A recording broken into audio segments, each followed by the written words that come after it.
சென்னை அருகே நடைபெற்ற Indian racing திருவிழாவில் ஃபார்முலா 4 மூன்றாவது சுற்று கார் பந்தயத்தில் கார்கள் சீறி பாய்ந்தன. சென்னை அடுத்துள்ள இருங்காட்டுக்கோட்டையில் தமிழ்நாடு விளையாட்டு ஆணையமும் ரேசிங் ட்ரோமோ பிரைவேட் லிமிடெட் இணைந்து ஃபார்முலா 4 கார் ரேஸ் பந்தயத்தை நடத்தியது. ஃபார்முலா 4 கார் பந்தயத்தின் மூன்றாவது சுற்று போட்டி கடந்த 2 நாட்களாக நடைபெற்று முடிந்தன. இந்த பந்தயத்தில் சென்னை, கோவா, டெல்லி, பெங்கால், பெங்களூரு, ஹைதராபாத் உட்பட 6 அணிகள் பங்கேற்றன.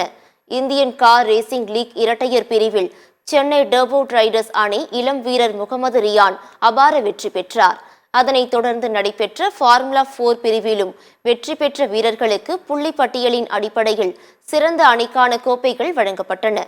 4வது சுற்றுக்கான அடுத்த போட்டிகள் வரும் அக்டோபர் 19 மற்றும் 20 ஆகிய தேதிகளில் கோவை கார் மோட்டார் ஸ்பீட்வேயில் நடக்க உள்ளது. ஸ்ட்ரீட் சர்க்கிட் ரொம்ப நல்லா போகுது. லாஸ்ட் மினிட்ல எல்லாம் செட்டப் பண்ணி இது பண்ணியிருந்தாங்க. சேஃப்டி பேரியர்ஸ் எல்லாம் பக்காவா பண்ணி இருந்துச்சு. எல்லா இந்தியன் டிரைவர்ஸ்க்கும் ஒரு பெரிய ஆப்பர்ச்சுனிட்டி. எல்லாரும் ஃபர்ஸ்ட் டைம் இந்தியாலேயே ஃபர்ஸ்ட் டைம் இப்போ நைட் ஸ்ட்ரீட் ரேஸ் நடந்திருக்கு.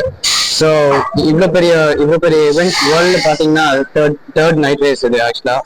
ஸோ இந்த ஈவெண்ட் கூட தான் இந்தியன் மோட்டார் ஸ்போர்ட்ஸ் நம்ம ப்ரமோஷன் கிடைக்குது. இன்னும் டிரைவர்ஸ்